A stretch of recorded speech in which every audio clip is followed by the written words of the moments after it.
ஓம் சரவணபவ. இந்த வருஷம் 2025 ஆடி மாதம் 2 கிருத்திகை வருது. அதில் எது ஆடி கிருத்திகை அப்படின்னு சொல்லி நாம் பார்க்கலாம். ஆடி 4ஆம் தேதி, அதாவது ஜூலை 20ஆம் தேதி வர கிருத்திகை நட்சத்திரம் ஒன்று, ஆடி 31ஆம் தேதி, அதாவது ஆகஸ்ட் 16ல் ஒரு கிருத்திகை நட்சத்திரம். ஆக 2 கிருத்திகை நட்சத்திரம் வருது.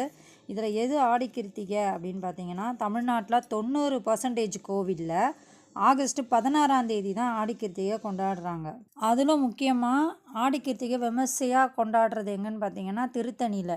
அங்கே திருத்தணியில் ஆகஸ்ட் 16 தான் கொண்டாடுறாங்க. அங்கே 5 நாள் உற்சவம் நடக்கும்.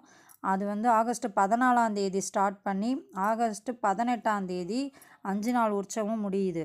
ஸோ திருத்தணியில் ஆகஸ்ட் 16ஆம் தேதி தான் உங்களுக்கு ஆடி கிருத்திகை கொண்டாடுறாங்க.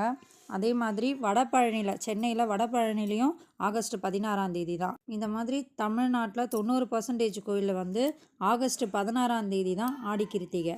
சரிங்களா? பழனியில் என்னைக்கு கொண்டாடுறாங்கன்னு பார்த்தீங்கன்னா ஜூலை 20ஆம் தேதி தான் கொண்டாடுறாங்க. ஸோ அந்த வட்டாரத்தில் இருக்கிறவங்க நாளைக்கு ஆடி கிருத்திகை செலிப்ரேட் பண்ணுவாங்க. நம்ம சென்னையில் இருக்கோம். நமக்கு திருத்தணி, வடபழனி இதை கணக்கு வச்சு நம்ம ஆகஸ்ட் 16ஆம் தேதி ஆடி கிருத்திகையாக கொண்டாடலாம்.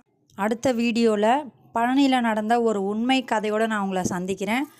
அந்த கதையை பற்றி தெரிஞ்சுக்கணுன்னா சப்ஸ்கிரைப் பண்ணுங்கள். அப்போ தான் நான் போடுற வீடியோ உங்களுக்கு நோட்டிஃபிகேஷனில் வரும். ஓகேவா? எல்லா புகழும் முருகருக்கே. ஓம் சரவணபவ.